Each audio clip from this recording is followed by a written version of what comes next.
मकर संक्रांति 2025 में कब है? 14 जनवरी या 15 जनवरी? इस बारे में जानेंगे। श्री शिवाय नमस्तुभ्यम, हर हर महादेव। ऑलवेज सूच यूट्यूब चैनल पर आप सभी का बहुत बहुत स्वागत है। इस चैनल पर हम आपको पंडित प्रदीप जी मिश्रा द्वारा बताए गए उपायों को सरल और आसान भाषा में समझाने का प्रयास करते हैं। साथ ही साथ आगामी कथा की जानकारी देते हैं और कथा का सार भी आप तक पहुँचाते हैं। आज हम वीडियो में बात करेंगे मकर संक्रांति के बारे में।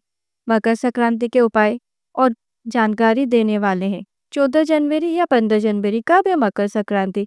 पंडित प्रदीप जी मिश्रा द्वारा बताए गए मकर संक्रांति के 2 विशेष उपाय लेकर आए हैं। सबसे पहले जान लेते हैं मकर संक्रांति कब है। कि 14 जनवरी को है मकर संक्रांति या 15 जनवरी को मकर संक्रांति। हिंदू पंचांग के अनुसार एकदम सही तिथि की जानकारी इस वीडियो के माध्यम से आपको देने वाले हैं। मकर राशि में सूर्य देव के गोचर करने पर मकर संक्रांति का पर्व मनाते हैं। तो इस साल सूर्य देव का गोचर मकर संक्रांति में 14 जनवरी को सुबह 9:30 पर होगा। उस क्षण सूर्य की मकर संक्रांति होगी। मकर संक्रांति में उदय तिथि की मानना नहीं है। इसमें सूर्य का मकर राशि में गोचर के समय की मान्यता होती है। तो ऐसे में मकर संक्रांति का पावन पर्व 14 जनवरी मंगलवार को है कि 15 जनवरी को देश भर में मकर संक्रांति 14 जनवरी को मनाना ही उत्तम है। और शास्त्र समझ क्या है, मकर संक्रांति के दिन स्नान की विशेष महत्वता होती है, साथ ही दान की भी महत्वता होती है। तो आपको किस दान और स्नान करना है, किस समय आपको दान करना है और किस समय आपको स्नान करना है, उसका भी शुभ मुहूर्त जान लेते हैं। 14 जनवरी को मकर संक्रांति का पुण्यकाल मुहूर्त सुबह 9:30 बजे से लेकर शाम को 5:45 तक है। वही मकर संक्रांति का महापुण्यकाल समय सुबह 9:30 बजे से सुबह 10:40 तक रहेगा। 10:04 तक रहेगा। महापुण्यकाल 1 घंटे 45 मिनट का रहेगा, जबकि पुण्यकाल 8 घंटे 42 मिनट तक का रहेगा। तो महापुण्यकाल का समय होता है, उस समय दान और स्नान करना होता है। तो आप स्नान और दान का जो समय है सुबह 9:30 बजे से लेकर 10:48 तक रहेगा। सुबह का सुबह ही आपको ये करना है। यह समय बहुत अच्छा माना गया है। बढ़ते गुरुजी पंडित प्रदीप जी मिश्रा द्वारा बताए गए मकर संक्रांति के 2 विशेष उपायों के बारे में। गुरुजी ने कहा है कि वर्ष भर में यदि सिर्फ एक बार आप मकर संक्रांति में इन विशेष उपायों को कर लेते हैं तो पूरा साल भर आपको कभी किसी चीज की कमी नहीं होती है। तो बढ़ते हैं पहले उपाय की तरफ। अगर आपका व्यापार नहीं चल रहा, व्यापार में हानि हो रही है, व्यापार में उन्नति देखने को नहीं मिल रही है, आप मेहनत तो कर रहे हैं पर उन्नति नहीं मिल रही है, या व्यक्ति बार बार एग्जाम दे रहा है, इंटरव्यू देकर थक चुका है पर सफलता ही प्राप्त नहीं हो रही है, तो आप भी ये मकर संक्रांति पर किए जाने वाले विशेष उपाय को कर सकते हैं।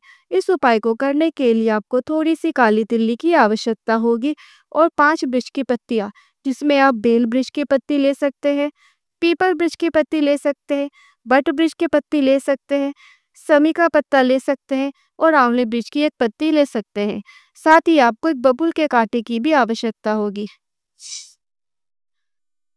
इन सब चीजों को आपको अवधूतेश्वर महादेव का नाम लेते हुए व्यापार वाले स्थान में घुमाते हुए, या फिर जो व्यक्ति जिसको सफलता प्राप्त नहीं हो रही है, जिसका व्यापार ठीक से नहीं चल रहा है, हानि ही हो रही है, उसके ऊपर से आपको 21 बार वारना है उतार सकते हैं। और फिर उन पत्तों को, उन सभी चीजों को आपको बहते हुए पानी में डाल देना है। अगर बहता हुआ पानी नहीं है तो आप कोई भी चौराहे या फिर पीपल वृक्ष के नीचे भी डाल सकते हैं। ये विशेष उपाय आपको कब करना है? जब सूर्य मकर संक्रांति में प्रवेश कर जाता है। तो आप इस उपाय को मकर संक्रांति के दिन या फिर 15 जनवरी के दिन सुबह 9:01 के बाद कर सकते हैं। ये उपाय करने के लिए आपको मंदिर जाने की जरूरत नहीं है। ये उपाय आपको मात्र एक ही बार करना है। बढ़ते हैं दूसरे उपाय की तरफ। गुरुजी ने गुप्त लक्ष्मी का वर्णन करते हुए एक उपाय बताया जिससे आप कर सकते हैं। तो वर्ष भर आपको किसी भी चीज की कमी नहीं होगी। घर में कोई कभी बड़ी बीमारी प्रवेश नहीं करेगी। परिवार के सभी सदस्य बीमारी से, कैंसर जैसी बड़ी बीमारियों से मुक्त रहते हैं। इसके लिए आपको इस विशेष उपाय को मकर संक्रांति पर जरूर करना है। आप जैसे गुड़ और तिल का लड्डू बनाते हैं, बस आपको वैसा एक लड्डू बना लेना है। पर उसके अंदर आपको एक सिक्का, कोई भी एक सिक्का, 1 का, 2 का, 5 का या 10 का या फिर 20 का, कोई भी सिक्का जो आपको ठीक लगे आप उस गुड़ की तिल्ली के लड्डू में बांध दें। उसके अंदर आपको एक सिक्का डाल देना है जिसे गुप्त रखना है। उस सिक्के को अंदर डालकर एक लड्डू बनाएं और उस लड्डू को किसी भी मंदिर में प्रसाद के रूप में दे दीजिए। मतलब जो आप प्रसाद देंगे जैसे खिचड़ी देते हैं या फिर दान पुण्य करते हैं, बस उसी के अंदर आपको एक लड्डू सिक्के वाला डाल देना है। आपको लड्डू गुप्त रूप से रख देना है और वो दान कर देना है। आप सिर्फ एक लड्डू भी देंगे तो भी पर्याप्त है, पर अगर आप एक से अधिक लड्डू देना चाहते हैं तो आप ये भी कर सकते हैं। मकर संक्रांति वाले दिन तिल का दान बहुत बड़ा महत्व होता है। ये विशेष उपाय आप मकर संक्रांति के दिन कभी भी किसी भी समय करके अधिक से अधिक लाभ प्राप्त कर सकते हैं। और आप लड्डू भी मंदिर में जाकर भी दे सकते हैं या फिर किसी ब्राह्मण को दे सकते हैं। किसी भी रूप में आप इस चीज का दान कर सकते हैं। हमें अधिकता में प्राप्त होती है। कभी भी किसी भी चीज का जब आप दान करते हैं तो उसे हमेशा गुप्त तरीके से ही दान किया जाता है। इस वीडियो में बताए गए उपायों से यदि आपके मन में कोई क्वेश्चन है, कोई क्वेरी है तो आप कमेंट बॉक्स के जरिए पूछ सकते हैं।